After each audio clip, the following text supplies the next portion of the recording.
Everybody, and welcome back to the Babbling Brook with Evelyn and Evelyn. I'm your host, Evelyn. And I'm your host, Evelyn, and today we're going to be talking about musicals! Yay! The wonderful world of musical theater. Yes, and just musicals in general, because theater's great, but just music's fucking awesome. Mm-hmm. Can you tell I'm excited? This is Evelyn's episode. This is my episode. So just for a little bit of context, I have been doing musical theater since I was 6 years old. It started in kindergarten. I did 101 Dalmatians, and it didn't really end, but when the really nasty pandemic came in, I actually had multiple shows canceled. And my final show in the year of 2020 was Xanadu, the 80s movie, that if you actually know the movie is so weird, but if you know the musical, it's really good. So I'm sitting on the opposite end of the spectrum, where I know a little bit of musicals, mainly movie musicals. Yeah. I did a little bit of theater in high school. I did 2 or 3 years, and that is my experience. Yeah. I never did musicals in high school. Oh my gosh. I only did plays.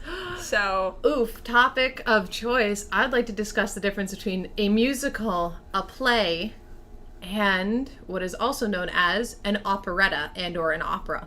Yeah. So, plays, as you may know. I just want to cut in so that we can explain real quickly. Oh, yeah. This podcast is very much like slumber party vibes. Yes. We kind of just chat and talk, so if you're new here, we may go on tangents, we may get off topic. Yes. It is very likely that happens. Very likely. Just enjoy the conversation. And if you don't, shoo. Yeah. We don't want to deal with that. If you don't like it, then what are you doing here? Yeah. Get out of here. You should have known this is like the 5th episode. 4th. Ah. Episode 4. Whoa, we're on a roll. I know. How many months did it take? I know. It took so long for me to, get the first episode uploaded. But hey, now nobody needs to know, except for our listeners. Woo! And not only is it uploaded, but we are on Spotify. Yay! We are on YouTube. Yes. I don't have an Apple Music account, so I can't put it on Apple Music. Oh. Do people listen to podcasts on Apple Music? Apparently. Huh. It's the second highest, podcast thing for listening to audio. What? I listen to Google Podcast. I'm a Spotify person, so everything is on Spotify for me. Oh, that makes sense. Yeah. We're also on Anchor.fm or something. Yes. I forget what the app is called, but Anchor.fm or Anchor in the App Store. Yeah. It's FM a little purple. The icon is purple with a little yellow squiggle on it. Cute. That's not what I would have thought Anchor would be. Well, I thought it would be a physical anchor. I think it's supposed to look like it's like news anchor. Oh. Talking. That makes so much more sense than what in my head I thought of the sea anchor on a boat. First tangent. No, different kind of anchor. That makes a lot more sense. Yeah. Or I thought maybe anchor was the type of waveform. Yeah, and wavelength is what audio is. Yes. So it makes sense that it's a little audio wave. Friggin' whatever my brain was thinking. Oh god. Alright. I would like to talk about the difference between plays and also straight play, radio plays. These are all different types. So radio plays, voice only, kind of like what we're doing right now, like a podcast. Those were done back when radio was a thing and plays you couldn't really find them too often. There's a play, a radio play with Benedict Cumberbatch. It's like Cabin Fever or something. It's so cool though, and I love it. I love listening to old radio shows. They're really good. Radio shows from the high time of radio, back before, when that was the main form of entertainment, where, instead of going and, sitting in front of a TV, because they didn't exist, or, going to the movies, you'd, have your dinner, and then, go sit in the living room and, gather around the radio and listen to a radio show. Oh, that's just so cool. And it's also way more interactive with the brain, because you have to think of things. That's why I love podcasts. Yeah. Yes. It's like reading a book, right? It's great. Where you're forced to imagine what is happening instead of having it all fed to you. Yes. Which, not to say that other media is not amazing, because it is. It is amazing. It is amazing, but plays are... It's just interesting how like the audio sort of version of it works. If you close your eyes when you're going to a rehearsal or a play or anything, or if you're always off stage, you definitely have a way different picture of what's going on. Oh, yeah. It's kind of like if you listen to a musical album and you have no clue what the context is. If you ever want the most confusing thing in your life, go listen to an album you don't know what the musical is and just listen to it and try to guess the plot. I've seen people try and do it for a company called Star Kid. Yeah. You can't. You cannot guess what the plot is from the musical. If you Black Friday is a great version of this. The guy who didn't like musicals. I love that one. You don't know the context. I don't know a lot of Star Kid musicals, but like so that is one that I have watched. I have watched all of them except for Me and My Dick. Sorry. Why are you apologizing? It's just really, it's phallic and it's funny, but it's a really good one. Me and My Dick, I haven't seen, oh god, there was one more. No, because I watched Annie. I think it's just Me and My Dick that I haven't seen. I've seen... Oh, and A Very Potter Senior Year, because I didn't like it. I have seen A Guy Who Didn't Like Musicals. Okay. I watched, Firebringer, I think. Yes, that is that one. That's their caveman. Yeah, and The Oregon Trail. Trail to Oregon. That's so funny. They do a lot of really good spoofs of things, and then there's also their sister company. I've seen clips of a lot of them. That's how I sort of like got into them. It's like crack compilations. They're well known on I almost said Vine, but I didn't mean it. I meant TikTok. If you have ever heard the I'm Draco Malfoy, it's Lauren Lopez from who is just Star Kid, amazing. A Very Potter musical, and Lauren Lopez. It's just incredible. She's so good. In fact, the Very Potter musical series is so famous. It made Darren Criss from Glee an Emmy Award winner. That's where he started. He wrote the songs and everything for the Very Potter musicals. They're really, really good. If you like Harry Potter or making fun of Harry Potter, it's so good. Or if you just like comedy. Yeah, it's so good. I feel like even because they did like a very, what is it? The Batman one. Oh yeah, Holy Musical Batman. Holy Musical Batman. It's so good. It's like, I feel like you can watch those even if you are not a fan of the series. Yes, because like, I'm not a super big Batman person, but it's one of my top favorites. Yeah, they're so funny and so well written, and the music bops. It always The music bops. is so good. It's always so good. I definitely recommend Holy Musical Batman. Twisted is basically Wicked, but for Aladdin. It's so good. The spoof it's all about Jafar. I've seen clips of it. It's so good. Yeah. Oh, I just love. So now we're in the musical department, but also I want to talk about an operetta versus an opera. What do you think an operetta is, if I just say that? An operetta is, well, one of them is like story-based, right? Yes. Well, all of these are story-based. Yeah, but like an opera versus an operetta, are those two different things? Yes. So, I went and seen opera singing. Yes. And it wasn't like an actual opera with like set decorations and whatever. It was just, they were singing songs from different operas. Okay. No, it's not an operetta. No, didn't think so. So an opera is a show where it is all singing. There is nothing spoken, right? Yeah. Like some of the most, like Figaro, and those are really famous. I can't actually think of any. But it's specifically opera singing. It's specifically opera singing, but also any show that includes no talking and only singing is an opera. Oh, really? Yeah, an operetta. So Cats is an operetta. No, Cats does have some talking scenes. No, it doesn't. Does it not? It does not. Operetta.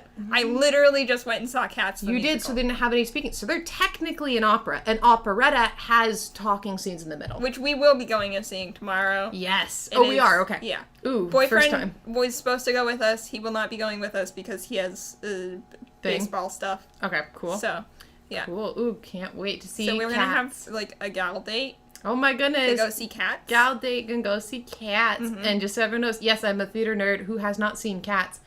Just because I didn't want to, I don't like to watch bootlegs. And there was no way I was going to go see this god-awful live action that they just did. No. Because it was an insult to the musical world. So, what I will say. I had never seen or consumed any media that is from Cats. I did find out that the one song, the like Memories Alone in the Moonlight song, is from that. You didn't know I did not know that. Cats. I just knew the meme of people like badly singing it. Oh my. Yeah. Ugh, I hate now, having seen a high school version Yes. of Cats, I do want to go and watch, like, an actual version of an actual, Yes. like, you know, and then I do also want to see the live action version, because I just feel like it's one of those things where it's gonna be, like, so bad that I, like, it's gonna bring me joy, you know? Oh, it's great to make fun of. If you didn't go in with, like, this is gonna be amazing, it's great. Yeah. The thing is, about the live action version, there is a version that they did edit, where they had realistic cat buttholes on the cats. No! And then they, after having done all of that CG editing, they were like, maybe this isn't a good idea. And so they removed it. And so there's a whole thing about it that is like, release the butthole cut. And that is the version of the live action Cats that I want to see. Oh my gosh, no. Ugh, I'm excited, but Memories is like part of a forbidden bank of songs you don't sing at auditions. Yeah. I didn't know that. It's a kind of unspoken thing that you don't do at auditions, is Memories I will on say, my own. The girl who plays Grisabella. Good. Incredible. Thank God. I guess she is being trained in opera. Oh, thank God. And she, like, came out on stage, and, like, everybody else, like, there's a couple really standout singers. Great, wonderful. The rest of them are, like, it doesn't hurt to listen to them, right? Okay, like, good. you're like, oh, okay, this is a musical. Yeah. She came out on stage and started fucking just belting it. Oh. And just incredible. Oh my gosh, love Her it. and then the kid who plays Gus. Yes. Also just incredible voice. Oh, that makes me so excited Yeah. to go see. I hate when you go to a musical and they're shitty singers. Yeah. Because I've been in musicals See, and that's I can't the stand thing, it. is because I went and saw the Chronicles of Narnia. Yes. Lion, the Witch, and the Wardrobe. Yep. At an actual theater. It Yep. was not a high school production. Nope. Hard to listen to. It's so bad. There is a couple that, like, one of them, he was just, like, slightly off the entire time. No. And it was, No. like, hitting certain notes it seemed like he was struggling with. can't. The guy who ended up last minute stepping in for Aslan. Oh, yeah. Because after the first show, I guess the original Aslan quit. And so they had to bring somebody in. He was just absolutely incredible. Like, Good understudies are so hard to find. He carried that show. And Which- he wasn't even an understudy. Oh! He wasn't even an understudy. He had to have the script with him because it was that quickly of them, like, Oh my we need somebody with gosh. him. But, like, he was so good at it and so good with, like, his vocals and everything that, like, it didn't even matter. Like, you weren't even paying attention to the fact that he had a script with him. It doesn't always have to be. I hate when people think that if you have a script in your hand, you're really, really shitty. Yeah. Because sometimes it is just the fact of memorization can be difficult. Trying to force a script in someone's hands, though, when they don't memorize their lines is really, really hard. I also directed a show. It's a comedy. It's called The Worst High School Play in the World by William Gleason. Yeah. He's great. And it was a comedy, and it's supposed to be what the title entails. It's a terrible high school play, so many mishaps. The story is so weird. And I had some people who didn't memorize lines, and I'm like, okay, well, let's keep the script in your hand. Let's either find a way to hide it or make it part of your character. It's interesting that you have done a play that is about a high school play. I have It's also fun. done a play Have about a high school play. What was yours called? Our Miss Brooks. It's based off, I believe it's an old television show, and they turned it into a screenplay. Okay. And the whole time what we were doing was setting up and preparing for a play. Like High that School we- Musical, yeah. kind of? So, yeah. And so, like, we were, like, carrying, like, props around, props around on stage. At one point, I was standing on top of a teacher's desk and, like, throwing potato flakes onto the stage because we were trying to figure out, like, snow, right? Oh my gosh, that's And so really it was just, like, funny. a box of Idaho potato flakes, which if you've never been on, like, nice glossy wood floors that have Idaho potato flakes all over them, very slippery. We did have the quote-unquote principal in the show slip and fall during one of the shows. No! He caught himself. He was fine, but oh my god, it was so funny. Oh, no. It was incredible. You want to talk about some weird shit? You want to talk about potato? We did Guys and Dolls, and I don't know why, but on our last night, which is when the Fifth Avenue people came, the people who review your theater in your school, they came on the night where they decided we're going to roll a potato instead of dice at the end of Luck Be a Lady. Oh my So God. you got that really big build-up, if you've ever heard the song, and it's everybody singing, and then, ha! And then you rolled a goddamn potato across the stage, and it flopped off into the audience, and I was so shook. I was shook because I was like, wait, he just rolled a potato. I think tomorrow is supposed to be the last show, too. Ooh. So it either will be the best or the cast is going to lose their shit and be goofy as hell. Yeah.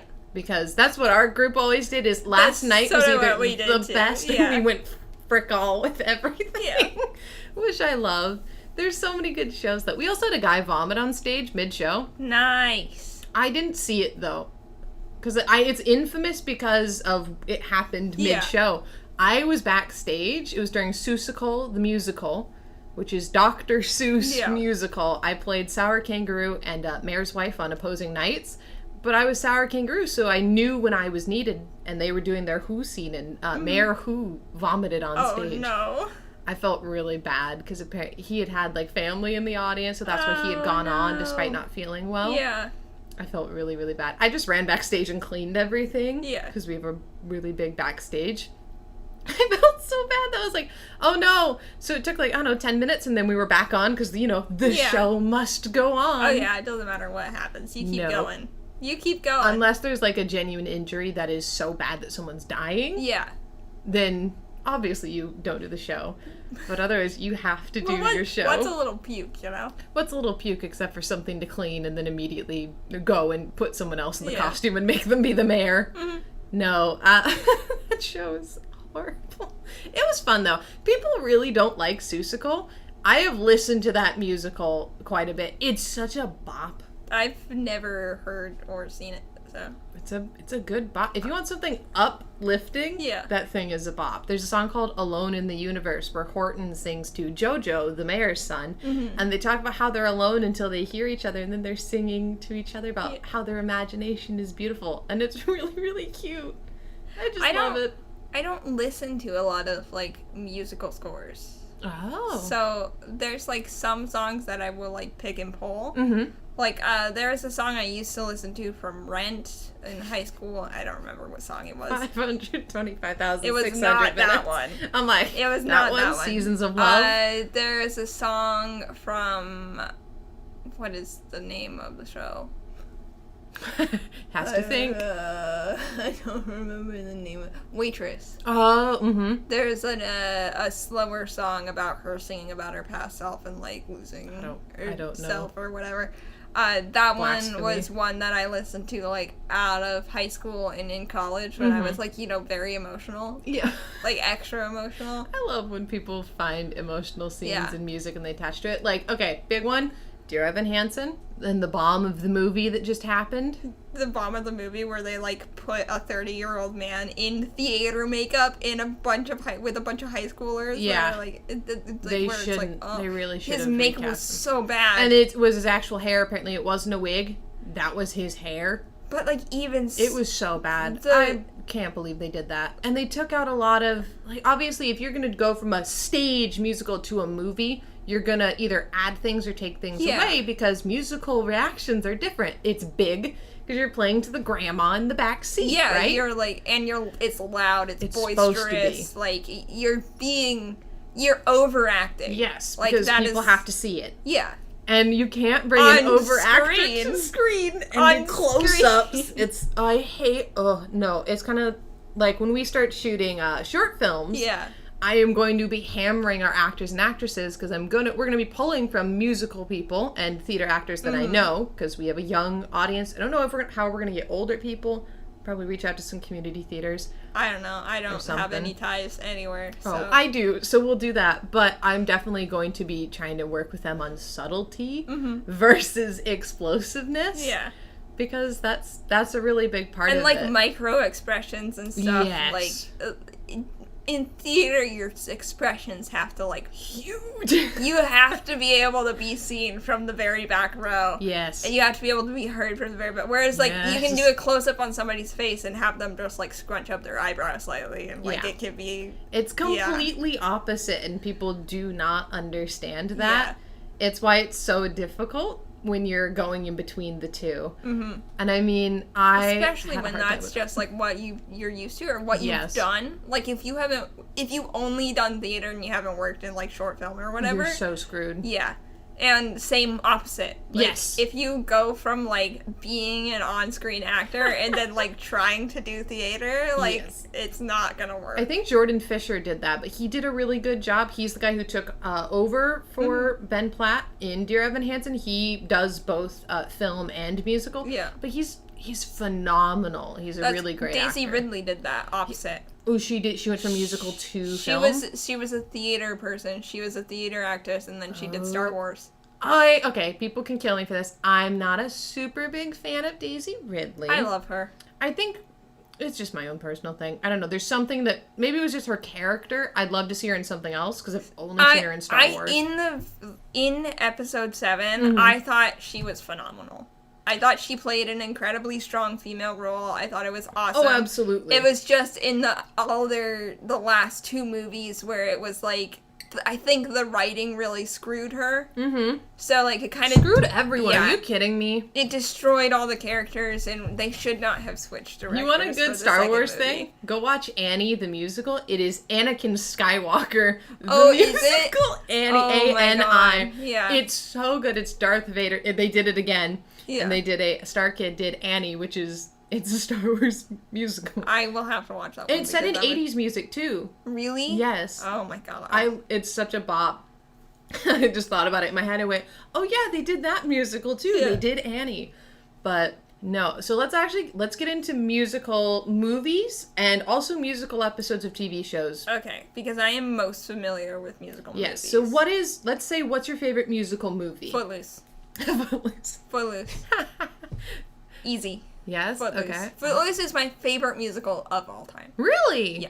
I love Footloose. Is it the time? Is it the costumes? Is it the characters? Time, music, and being introduced to it, like, that movie is just absolutely phenomenal. And then we did, I say we, I wasn't a part of it, but my school did a, like, on-stage version of Footloose my senior year. Mm-hmm. Amazing. Just incredible. I was living the whole time I was watching it. I was like, this is incredible. Oh my God. So, like, it just, like, the choreography and everything is just awesome. The song Footloose is, like... Yes, it's a bop every time. It is a song that no matter what, if I am listening to it, I have to be dancing. Oh, absolutely. At least a little bit. Like, I hear that song come on, and it's like some Kevin Bacon inhabits my body and makes me dance. Just gets in there, starts making you move. I can't, at this exact moment, my musical movie knowledge is killing me, and I can't think of any off the top, other than High School Musical, in which case I will probably say High School Musical 3 is my favorite. Because I find the songs the best. The only one I, like, can vividly remember is the first one. I do remember the second one, and I can't remember if I liked the second one or not.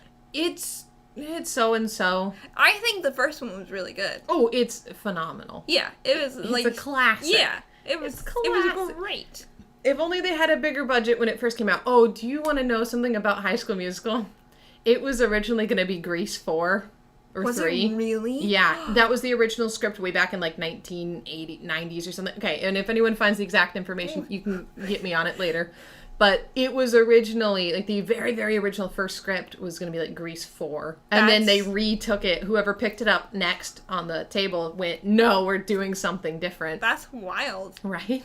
Grease is also a, like, bomb. First musical. One, great. The rest of them, no. Yeah. Well, I haven't seen any of these. They're bad. I haven't seen them. I refuse to watch them because I'm like, there's no way that this can be okay. No. Also, there was a professor I knew who hated Grease because he hated the message of it, which was change for the person you love. That's true. Not a great romance. Oh, it's not a great message. Even some of the, like, really bad things. The Beauty School Dropout is the anthem of my life.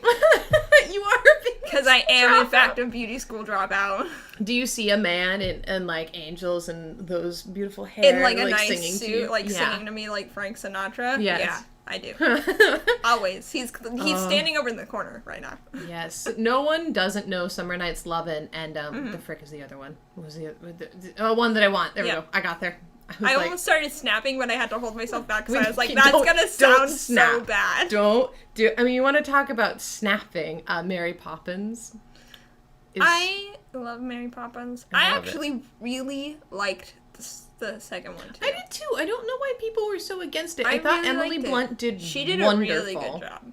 Absolutely wonderful. She absolutely captured the sort of like vibe that Mary Poppins gives off, where like she's kind of off and like off-putting, and like you're not really sure if you should like her or if you should absolutely like distrust her. And the kids were so cute. The little blondie, I think it's Georgie, but I could be wrong. But the little blonde boy, the entire time I was like, I need to hug you and hold you and keep you safe because your mom's dead and it's not okay. And like the dad was amazing too. Yeah.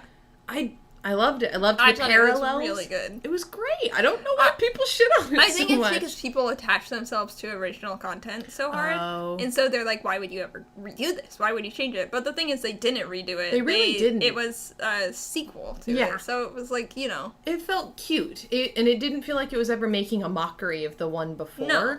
It felt very respectful, even. Yeah, which, like, there are terrible sequels, right? There's terrible remakes, terrible sequels.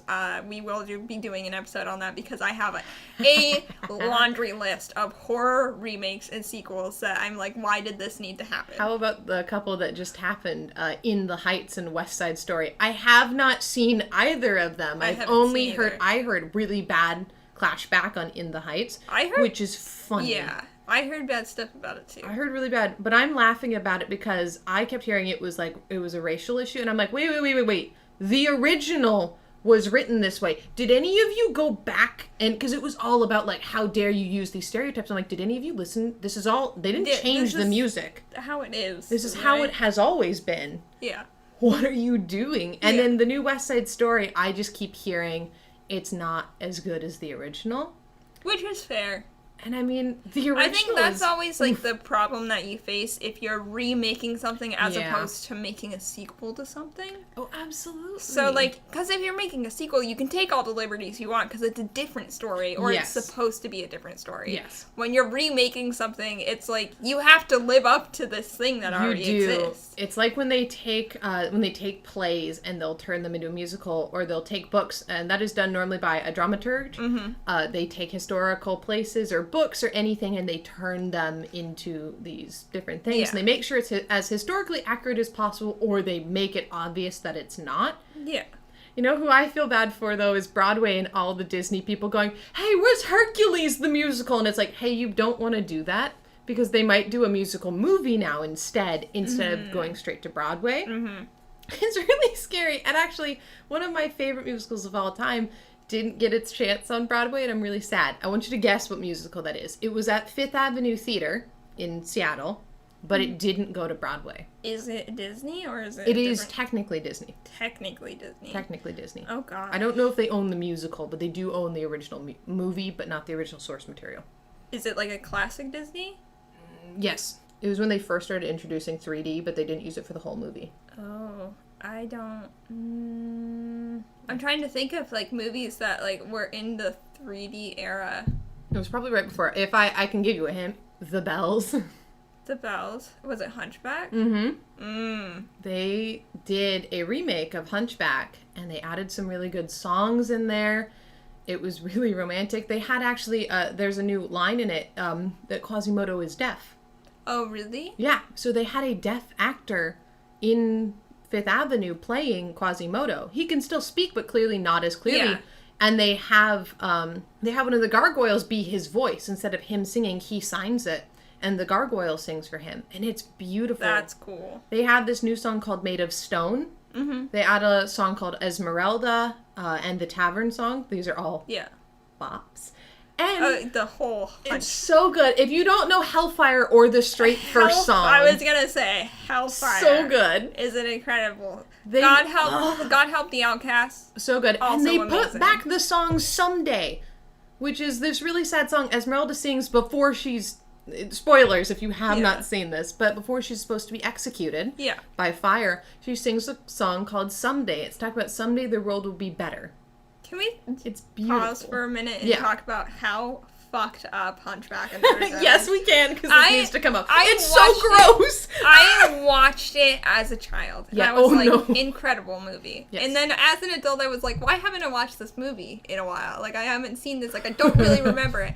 I watched it, and Frollo, disgusting human being. And then he straight up, like, tries to murder an entire family. Yeah. By locking them in a house and burning it down. I was like, what the fuck? Like, what is happening? She's 18 in that movie, too. Yeah. Oh, yeah, she's young. Quasimodo's 22, and I didn't know that. Yeah. And then he goes, 22 years. I'm like, what the wait, how old is he? Then, so, I do like that. So, she has I don't remember the blonde guy. Phoebus is his name. Stands for sun god. Is his name actually Phoebus? Phoebus. Okay, so I liked that they didn't go with, like, the route of, like, Quasimodo is, like, pining over this woman and then, like, he gets it because he's the underdog. Because they did not have that connection. No, she very clearly did not have that romantic connection to it. Yes. His was an obsession, and she did have that connection with Phoebus. So, like, I was really happy about that, because that is a thing that I was worried about. I was like, oh no, they're going to make this a thing where, like, this dude who's been, like, locked away and definitely needs some, like, therapy and help, right? It's, like, pining over this girl and has this obsession for this girl, even though he does not know her. Nope. And she does not know him, and then, like, because he's the underdog, he gets her. And instead they just go, no, and actually, you want to know the worst part? In the original book, and in the new rewrite, she doesn't live. She dies. Which is fair. So the original story comes from the skeleton. Do you know the original? It's the skeleton that was unearthed in a hunched position. And they end the musical with him over her body. He stayed there and wept and died. And so the original skeleton was unearthed later over another skeleton's body because he died hunched over her. But they also found deformities in his back. So that's where the original was. I cried so hard. I did not know about that. They also talked about Quasimodo's mother and how Quasimodo is Frollo's nephew. Frollo had a brother who broke the laws of Notre Dame. I think you told me about that before. And it's really sweet because he's like, what? Yours? It's your baby. And he's like, if you cared about me, you take care of him. I think it was supposed to be that he died of the plague at the time. And that's why not only was Frollo talking about finding a cure for the plague, but finding a cure for his soul. Yeah. And he says, no, please take care of my baby, if you will, because his wife, the gypsy, had already died from the plague. Yep. And I was like, this adds so many more layers. Yeah. And there's a part where he literally says, I tried to teach my brother just like I tried to teach you, but he was weak and wicked. And Quasi turns it on and goes, you're the weak one, you're the wicked one. Which he is. He is absolutely the true wicked one. Yeah, he is. Hellfire is so fucked up. It's so fucked up. But it's such a good bop.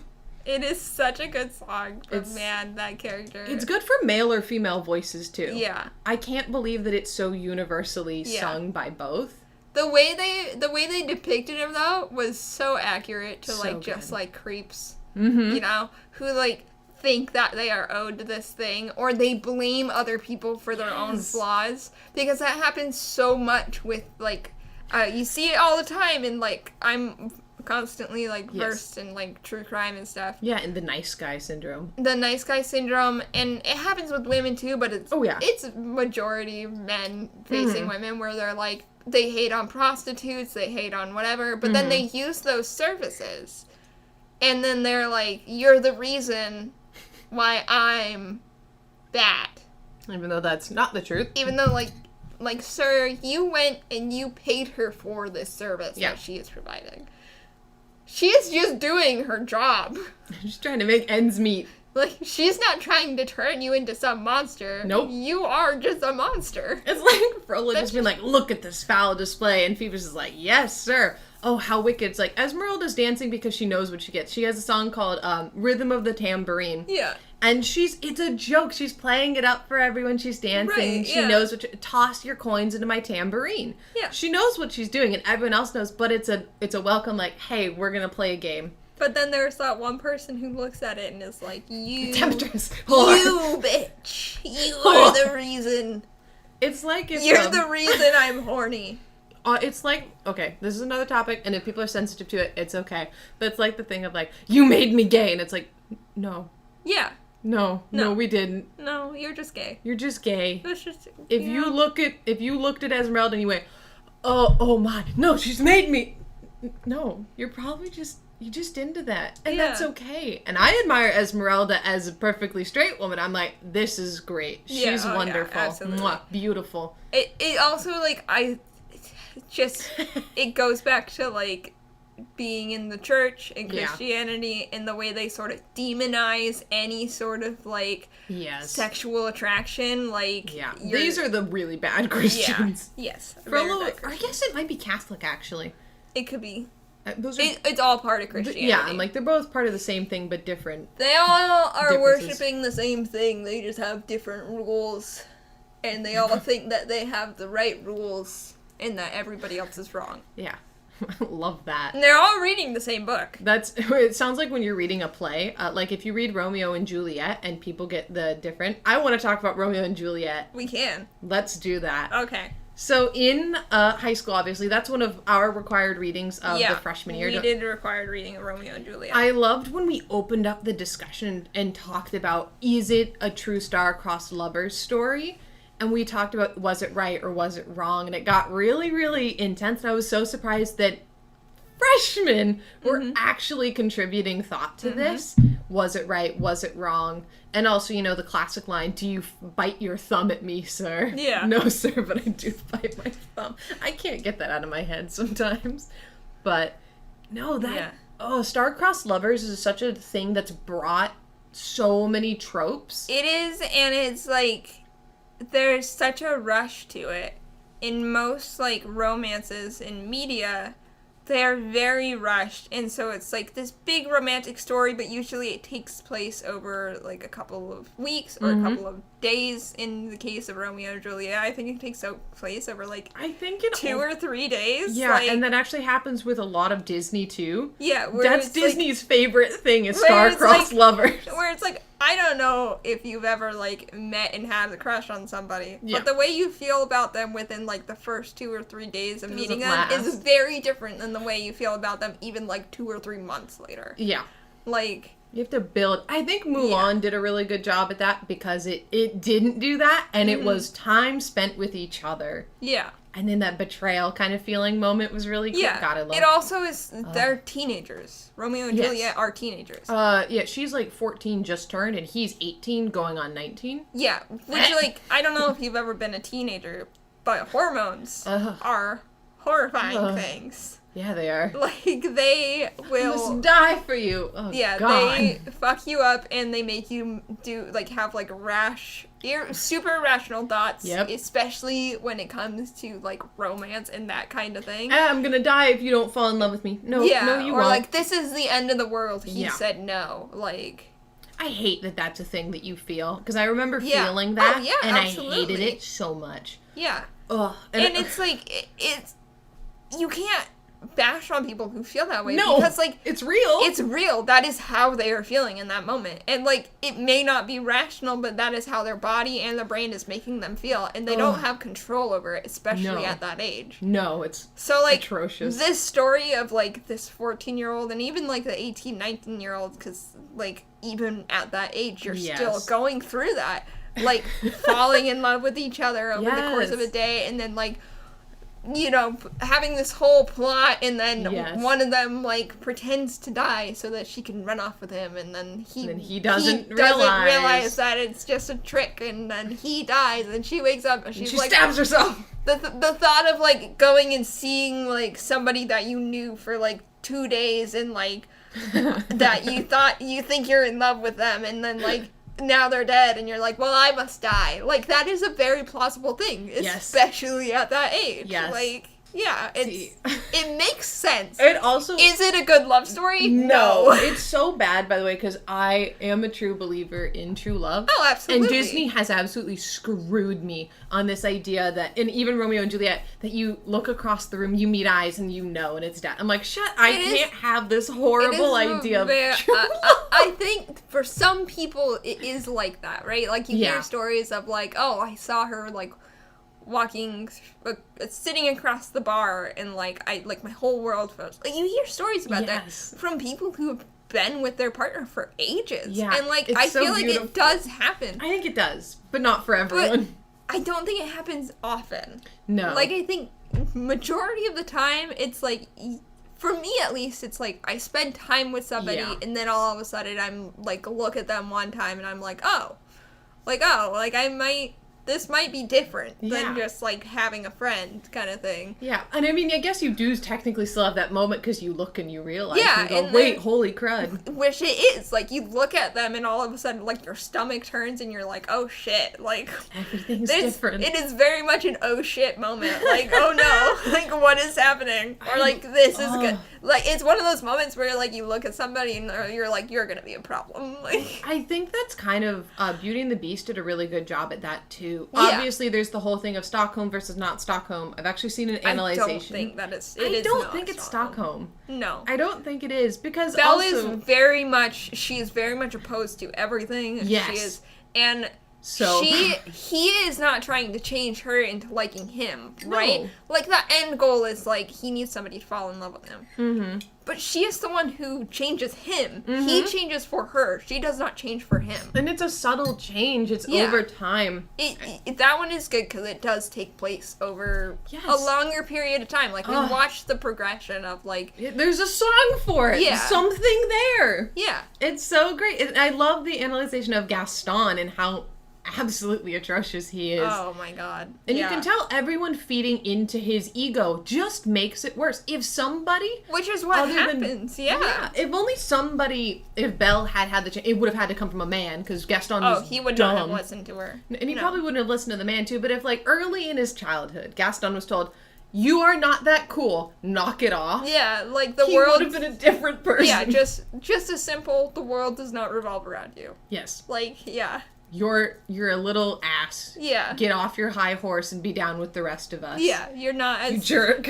You're not as all that as you think you are. No, those 3 blonde girls, I hate that I'm blonde too, by the way, because I got asked during a show from Beauty and the Beast, do you want to be a blonde whore? And I said, no, I'm in 7th grade. I don't want to be a blonde whore. I would have said yes. I would have thought that was hilarious. They asked me for a second show in that year, did I want to be? And then they went, actually, how old are you? And I go, I'm like 13. And they go, yeah, so we're actually going to make you a man instead for this show. Because I'm like, yeah, you probably don't want the 13-year-old on the arm of an 18-year-old trying to be in something revealing. Yeah.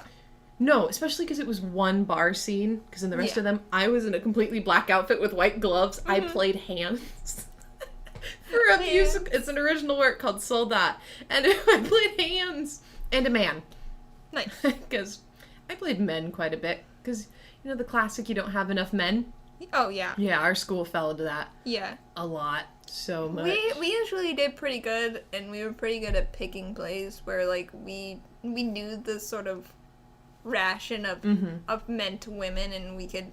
There was a few times where we had to, like, swap characters and, like, change a name from a male name to a female name and, like, that kind of thing. I actually love when you gender swap for certain things. Rather than just, like... have them play. I will say, though, I have never had a more difficult time with people than when I've had to gender swap a character. And I have had... So that play I directed, I had an individual who, early on, I had gotten permission. Hey, you can direct the show. I started working on it, and I had a costume person who worked on it with me. She was my gal. You've met her before. And I early on went, okay, there's this character. It's a jester character. What kind of costumes can we do? I wasn't liking what I was finding in the male department for jesters. I was like, you wanted more of like a Harlequin sort of thing. Yes, exactly. Yeah. That was exactly what I wanted. And I was like, what do you have? Had a corset top with like black and white stripes. And I was like, I really like that. Let's do a leather jacket and then that frilly collar still. Yeah. And then some different colored leggings. That's what we did.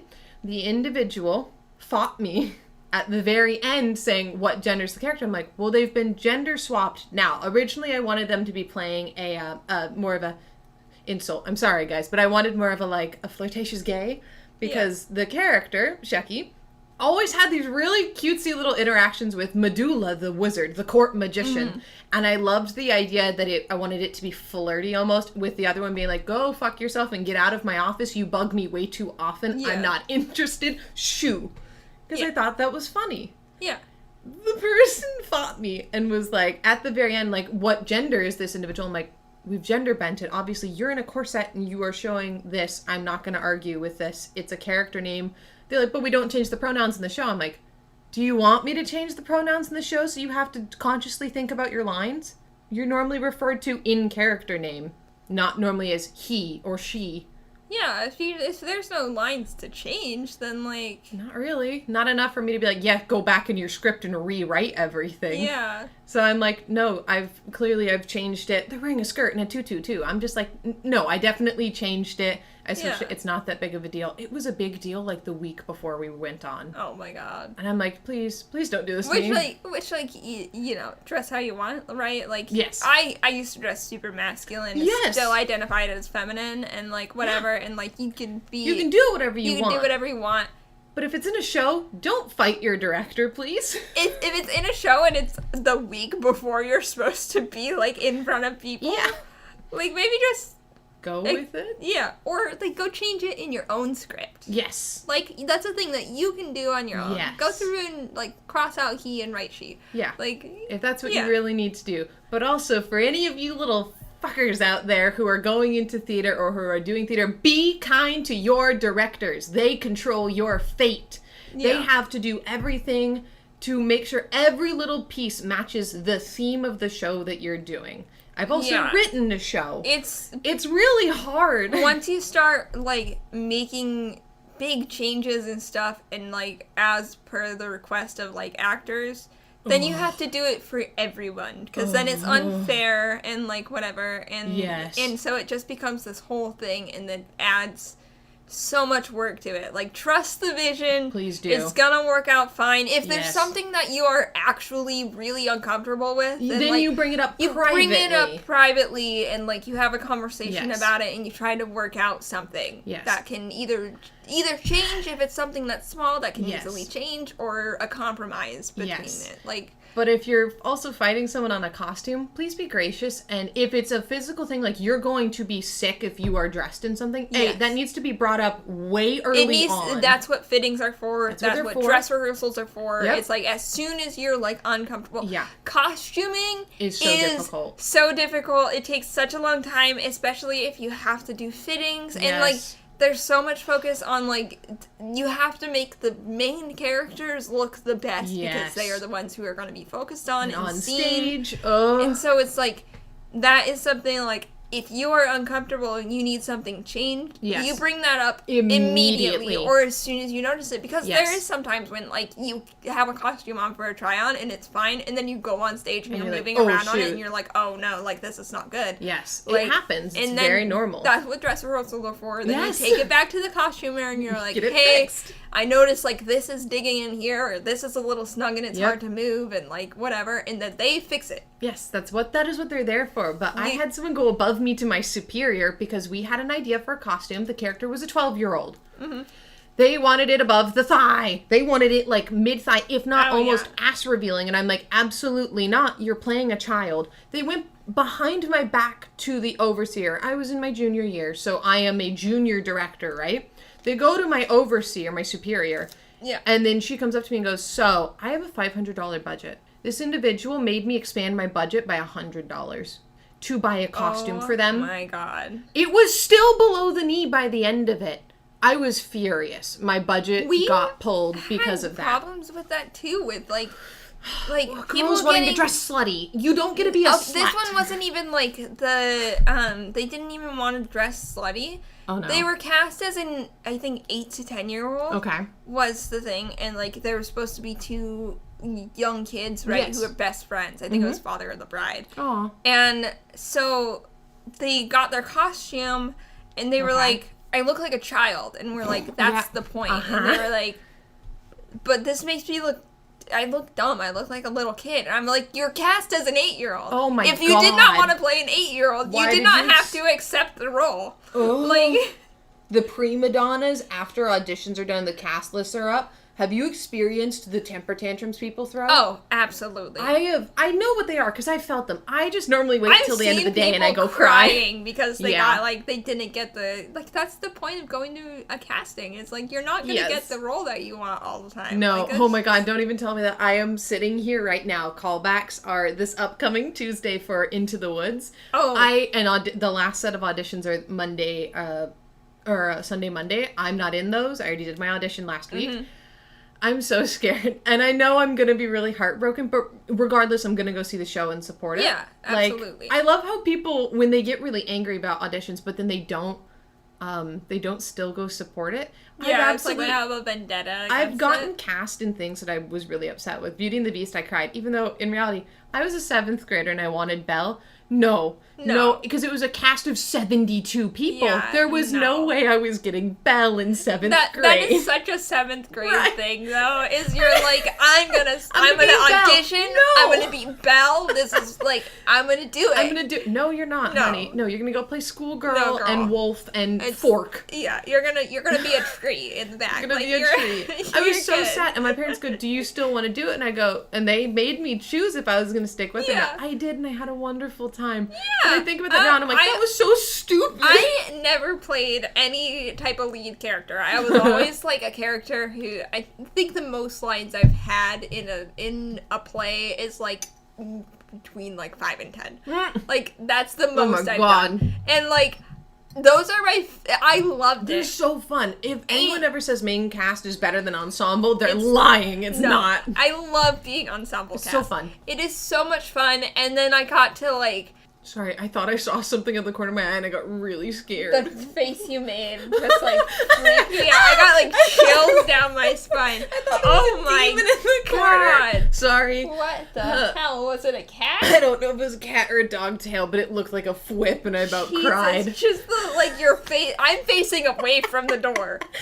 And the look on her face just was like pure terror. Oh, I'm including it. Oh no. Yeah, sorry guys. I thought I saw something through the doorway that's open. It was really scary. That scared the crap out of me. I just saw your face drop and I was like, I whip around. I'm like, what are you looking at? Nothing. What is happening? I'm going insane. We're okay. Oh my god. Okay, back into it. Where were we at? We're talking about the benefits of being ensemble. Yes. I love being ensemble because it let me dip my fingers into like backstage work, which is my favorite work. I'd much rather be backstage than on stage.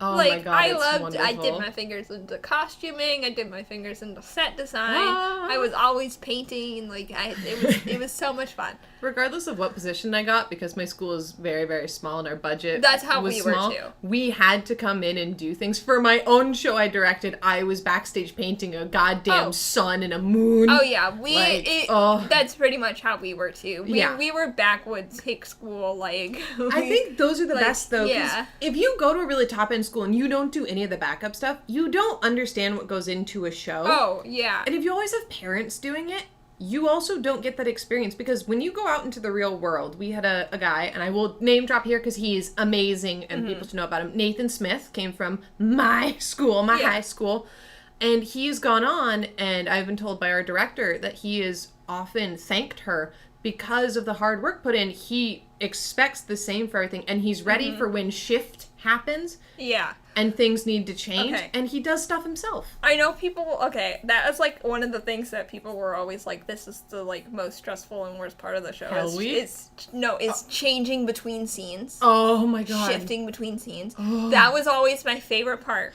It's scene change. It's pitch black, and you're, like, rolling around giant set pieces and walls, and they have to be perfectly in place, and you have to be putting props where they need to be so that, like, the actors can come out and, like, hit their mark and pick them up.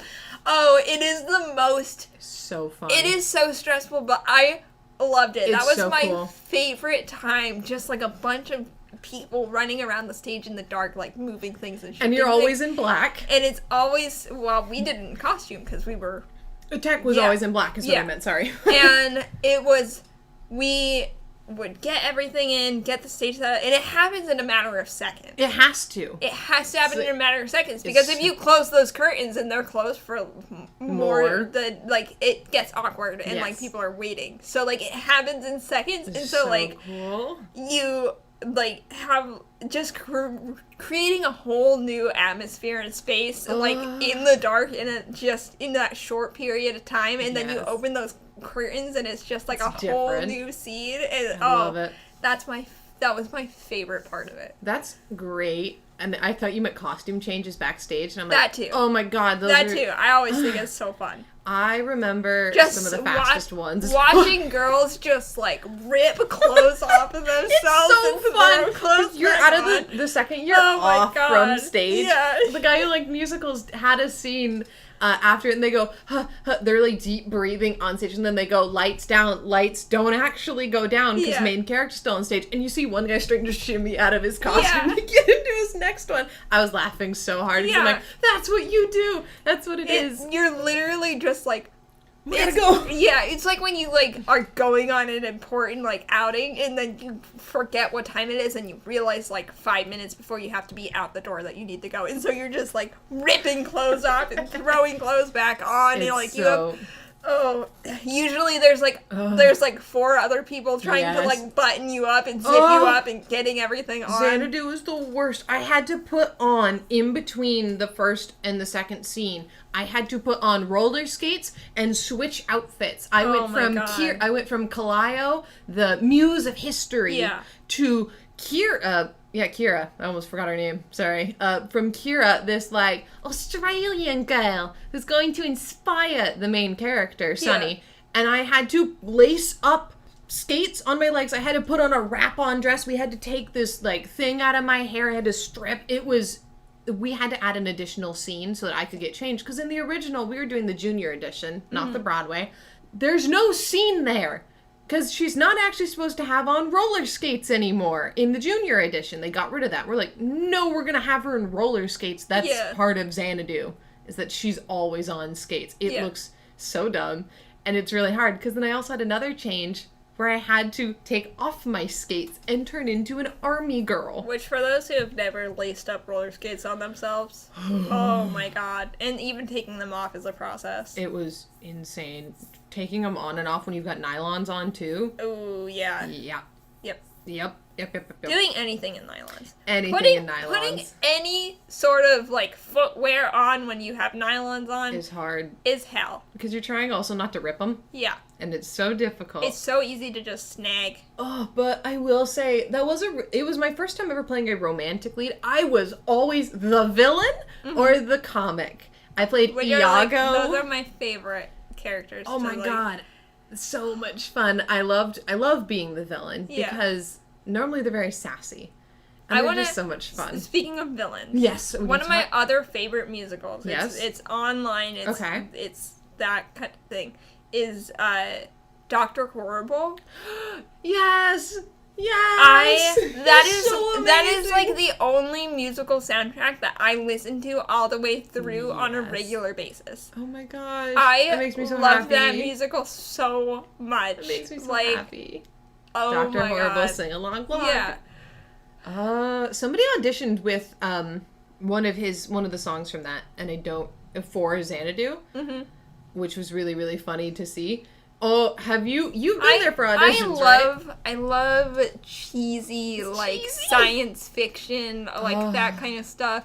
His, lab coat and everything, and all of his, gadgets. It's costume change is hilarious. It's incredible. And, just, when musicals make fun of themselves, you just love it. Yes, it's amazing. And Felicia Day is in it as well. I love her. She plays one of the best characters on Supernatural. Oh my goodness. She plays Charlie on Supernatural, which is she's a huge nerd.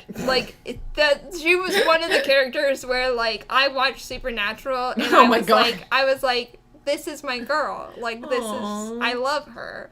She is big on D&D. She's big on role playing. She LARPs. One of the whole episode is where she is at this LARPing festival and they have to go and, like, dress in LARP and, like, try to figure out what is happening. Oh my gosh. Like, an incredible episode. That's so fun. Like, we're on TV shows then. I want to talk about musical episodes of TV shows that they start doing. I have not seen too many of them. The only one I have truly seen is Once Upon a Time did a musical episode. It was hilarious. Yeah. The context was funny. I really enjoyed it. I don't know if I can really think of any TV shows that I remember musical episodes. The only one that I remember, because I just mentioned it, was the Supernatural musical. Yep. Which was about them going and finding out that there was a musical about them. Oh my god. Which the music from that good? Musical was amazing. Like they did an a cappella version of Carry On My Wayward Son. Oh my gosh. Incredible. Angelic. Like amazing. I can only really mention Once Upon a Time, which was just really funny. Because it was basically like, hey, here's a spoof that's canon, but everyone forgot it because of a thing. And it was basically all to get Emma the main theme song so that she could kind of break free of this thought. And it was right before her and, spoilers, her and Hook's wedding. They sing a song called A Happy Beginning, or instead of a happy ending, A Happy Beginning. And it was really, really sweet. And the spoof thing is that Henry doesn't sing for the entire thing. Everyone else sings except for Henry until the very, very end, where he sings one line. Of course. Rumpel doesn't sing either. He goes, what do you think I am, that I'm gonna get poofed by this music that I'm gonna have to sing to? He makes fun of the evil queen Rumpelstiltskin in that show is so incredible. Funny. I love him. It's so funny. And I honestly really enjoyed it. It was fun. It was very, very cheesy. But I will say I had to hear Rivendell. I was thinking of the Elven Kingdom from Lord of the Rings. Rivendell. Could you imagine a Lord of the Rings musical? There is one. Is there? There is. That doesn't shock me, honestly. There's a Lord of the Rings musical. There's also Lord of the Rings in 90 Seconds by Paint. I know Paint. That's also good. No, I've only heard, so they did a Heathers. Fuck off on anyone who does Heathers. Oh, that's a forbidden one too. If you ever go to competition and anyone else thinks this, you are not allowed to sing Candy Store at competition. Knock it off. No one ever does it good. Stop. I actually really like the Heathers musical. Oh, I like the musical. You don't sing it in anything though. Yeah, as a huge fan of Heathers, the original movie. Yes. Oh, come on. I do really like the musical. I really like the It's a great musical, but it is absolutely forbidden that you sing it outside of the musical. Which is interesting. It's an unspoken thing. There was also an unspoken rule that my group broke. The exception to that is I get to sing it outside of the musical. Yes. In my car. Yes, that's okay. It at the top you can sing it in those kind of circumstances. You don't sing it at competition. Yeah. Every year people try and sing Candy Store. It's never. I think good. Those probably come from just like how many people do it. It does. Where it's like it's always so bad. Overplayed it and is. like you've heard it a million times. Yep. And I mean, I can say my group broke a rule too, but my go-to that I would use is my favorite band, Pluto. There's two bands that have turned their albums into musicals, right? Okay. Green Day. Yeah. American Idiot. Oh, okay. Favorite album of theirs. Love that album. Is incredible. Was very formative in my youth, and I just adored it. There is a musical version of that. Which is also just an incredible musical. Okay. Amazing. I think when they were first doing it on Broadway, they had Billy Joe actually, in the musical. Oh, that's great. Thank God. Yeah. So, he played one of the characters. I think he played St. Jimmy. So, he was actually on stage, a part of it, which, nice. The energy that Billy Joe Armstrong carries, it's just amazing. He's small. He has that short guy energy, but it's the good kind. He is just ready to fight everybody all the time.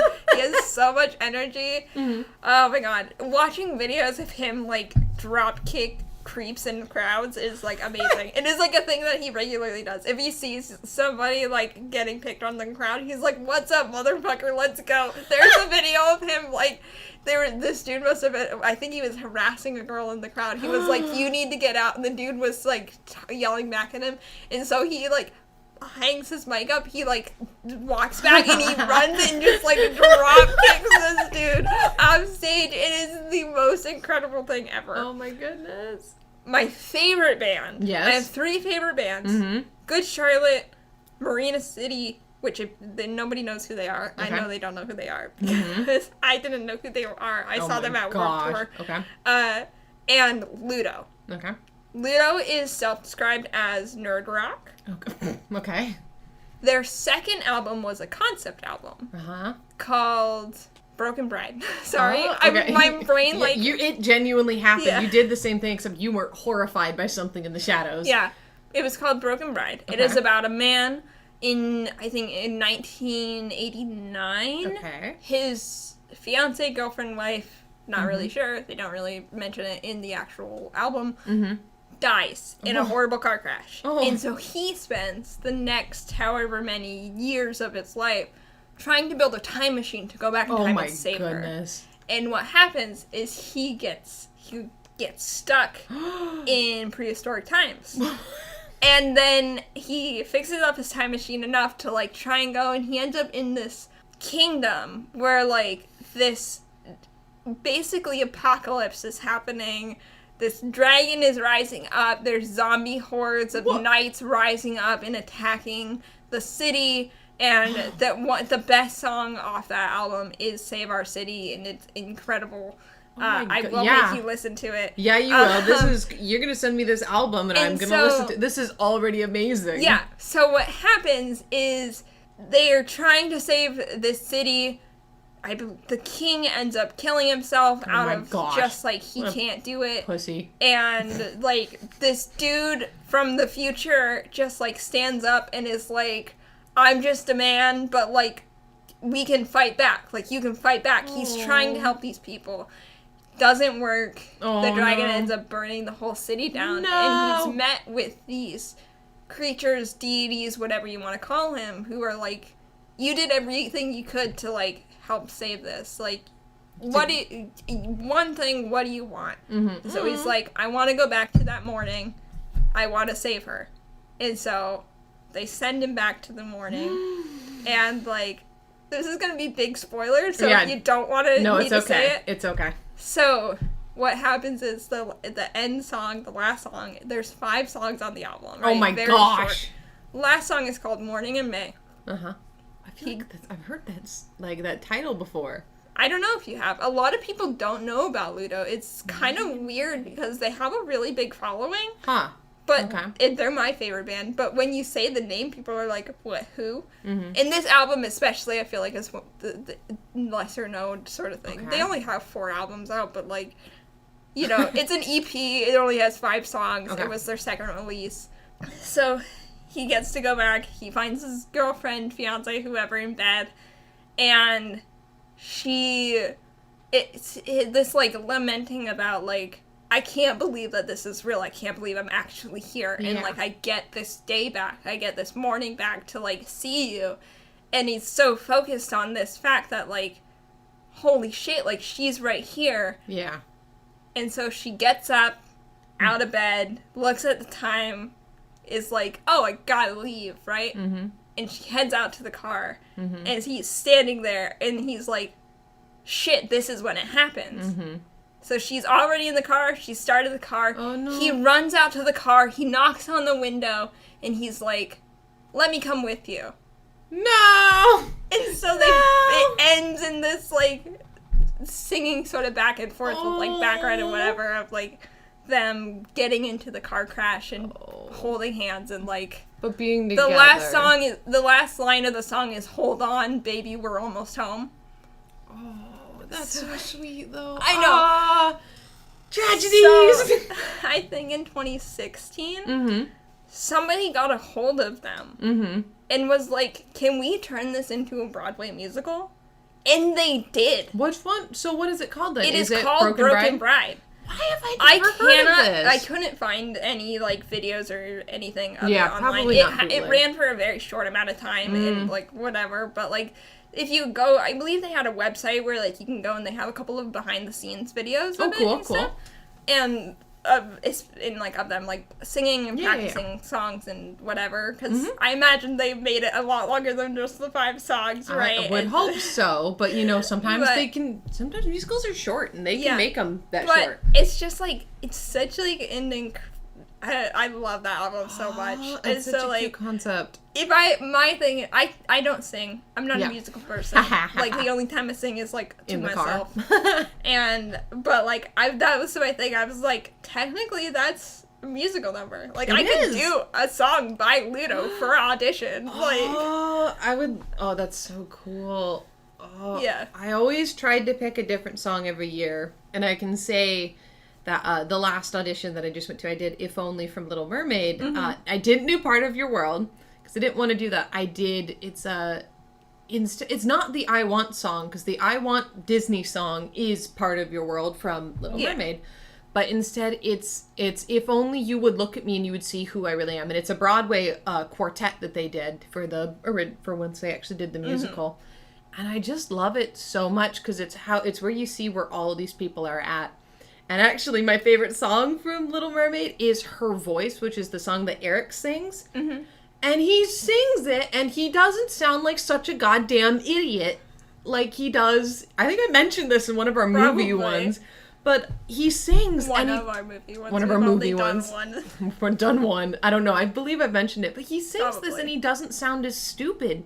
He's singing about how that's what he remembers. He remembers her voice, and he's so upset that he can't remember anything else. And If Only, he reprises that song, and he talks about how if only this girl could be that one. Right. And because he realizes he's fallen in love with Ariel, but he's still in love with that voice that he originally heard. And obviously, because she can't speak, she hasn't told him anything. And it's her voice. It is her voice. It's just stolen. And it's really romantic, because he does actually fall in love with her. He admits it. And I'm like, oh, this is so perfect. And I love that it is so true. I love romance. We'll have to do an episode on, like, fairy tale origins, too. Oh, absolutely. You want to talk about a really good origin? Have you heard of Hadestown?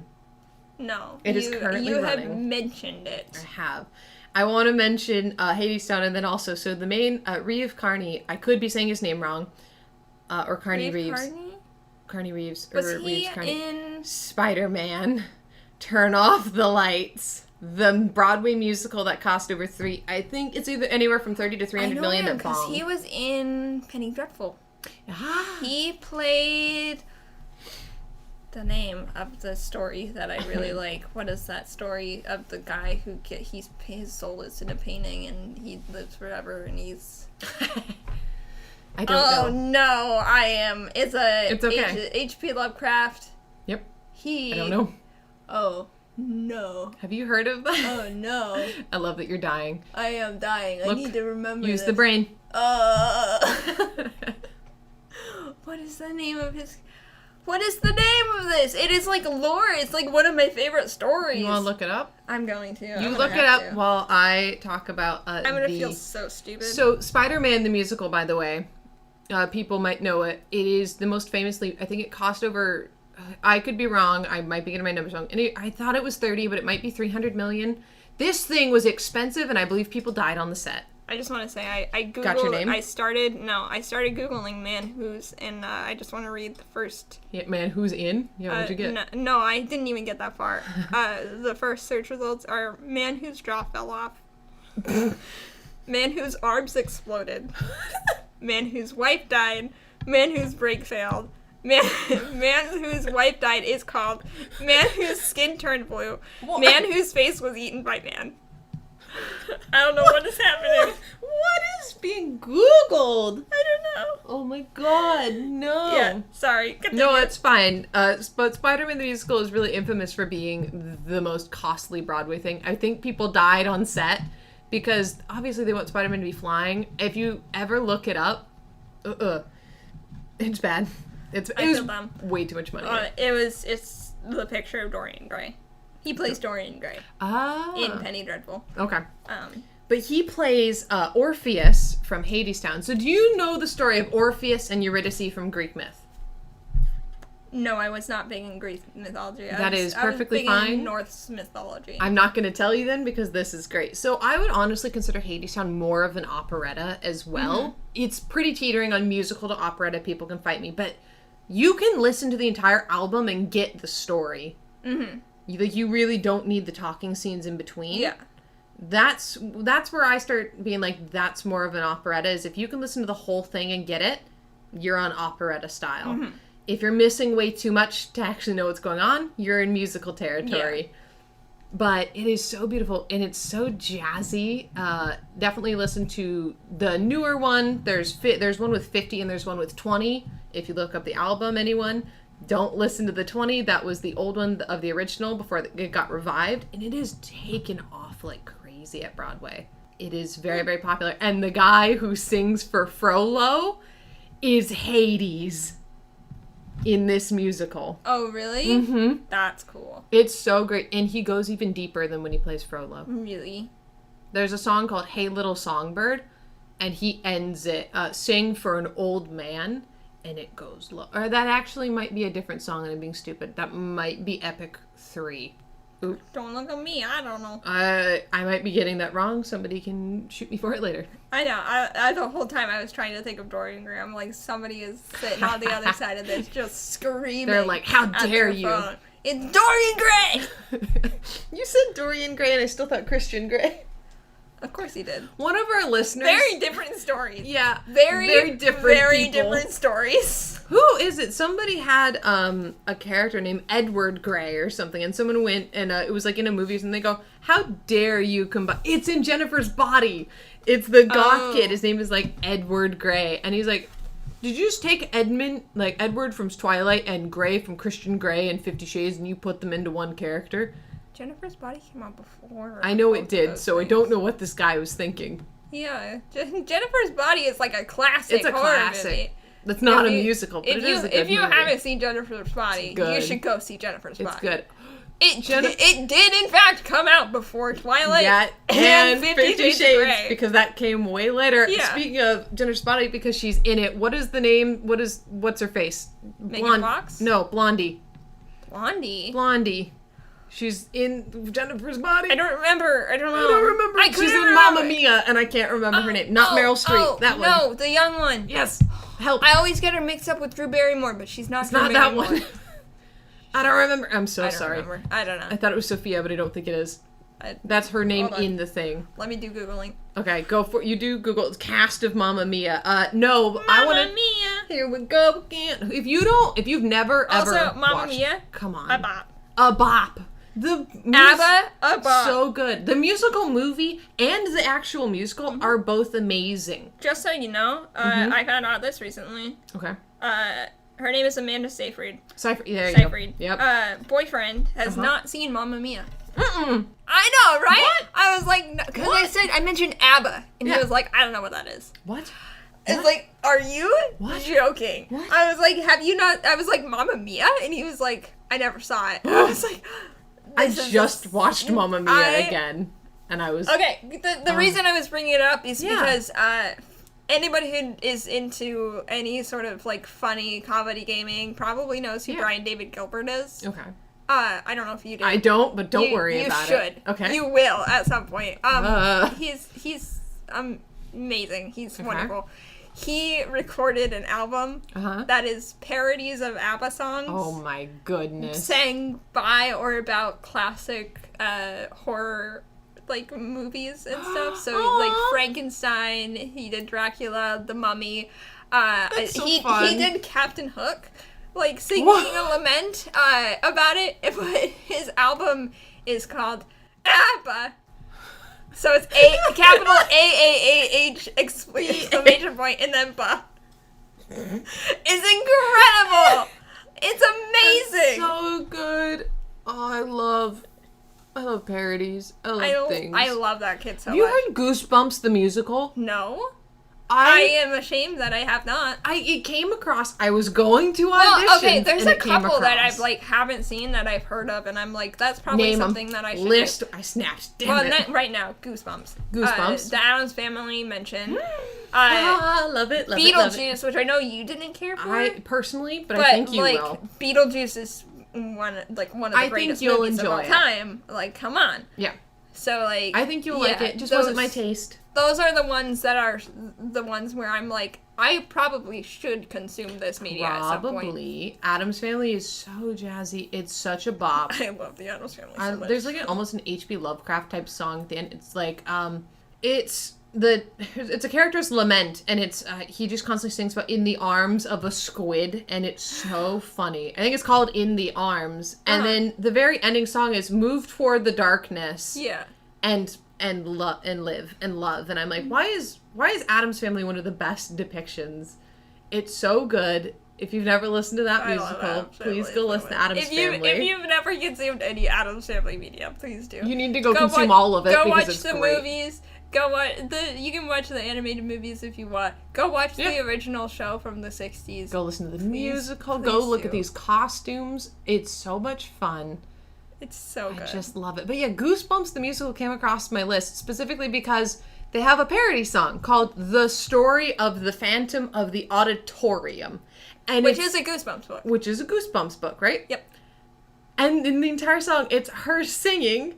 It's this girl named Brook, and she's singing about the story of the Phantom is. Also a musical that I do need to see is Phantom of the Opera. I am going to get murdered for this. I have not seen Phantom of the Opera. I have not seen Les Mis. I've only seen the movie, which that's I heard fine. Was not great. Haven't seen, Oh no. What's it called? Demon Barber of Fleet Street. Sweeney Todd. You haven't seen Sweeney Todd? I've seen things from it, and I've listened to it. We will have to watch Sweeney Todd. Yes, absolutely. It's a genuinely good movie. And we will discuss it. Yeah. This will, at one point, by the way, turn into movie reviews and discussions. Oh, absolutely. So when that starts happening, sorry. I think, speaking of future episodes, I think this episode is probably going to come to a close soon. We are getting a little lengthy, and I don't want to be recording for 2 hours again. We almost have. So talks about musicals. This is the end. Everyone pray that I can get into the Woods. I'll tell you next episode. Yeah, we'll find out. Because I don't know. We'll see. Woo! Yeah, I'm hoping for you. I am too. And if not, it's okay. Because I'm going to go help out with Little Kid Theater. Yay! Hell yeah. Dude, Little Kid Theater is the best. I am so pumped to get to do dances with them again. The best. My cousin, I think, is going to go do a play here soon. She's 5. Yeah. Tell me if you... We brought her to see Cats so that she could, know what was going to happen. I'm pumped. I'm so pumped, except for the fact of suddenly we have to do G-rated shows, and I'm like, why? Yeah, why? What the hell is G-rated in this world? For high schoolers. Beetlejuice is rated PG, and it has an F-bomb in it. Sorry. No, you're fine. So I guess we will end our musical episode. My favorite line is "Nice fucking model." Oh my gosh. He grabs his crotch and... Ew. Yeah. So I guess we can end this out. Yeah. Thank you, everyone, Thank you, everybody, for listening. I hope you enjoyed. If you want to find more of us on social media, our Instagram is Evelyn Productions. Mm-hmm. That's Evelyn, Evelyn, and then Evelyn, Eveline. Yes, because we're complicated. Productions, yeah, because we spell our names different. Yes, we do. That's how we are not going to get sued by Amanda Palmer, which we will go into in a different episode because I have a lot to say about Amanda Palmer. If you have any requests, sure, leave us something. If you have any requests, you can leave a comment on our YouTube channel, or I don't know if you can do that on Spotify. I don't know, but leave us a review on Spotify. I just kicked the table. Leave us a review on Spotify. Yes, we are on Spotify. You can leave us a review there. You can listen to us on YouTube. Yes. Again, Evelyn Productions, same spelling. I am on both Instagram and YouTube at Evelyn Fletcher. That's EvelinFletcher. I realized in the last couple of episodes of editing, I just say Evelyn Fletcher and I don't say which Evelyn. So I wanted to spell that out. Go for the wrong thing. So yeah. I am not revealing any of my social media, but eventually we start posting films You'll get to see more of me, but for now, this is the only place you can find me. Those will be up on our YouTube channel. So, yeah. Again, hope you enjoyed, and we will see you or hear you or talk to you in the next one. Yes, your homework. Go listen to some musicals. Go listen to some musicals. Go watch some musicals. Yeah. Go see Starkin! see your local high school's musical. Yes. Because they deserve the support. Please do. All right. Bye-bye. Okay, bye!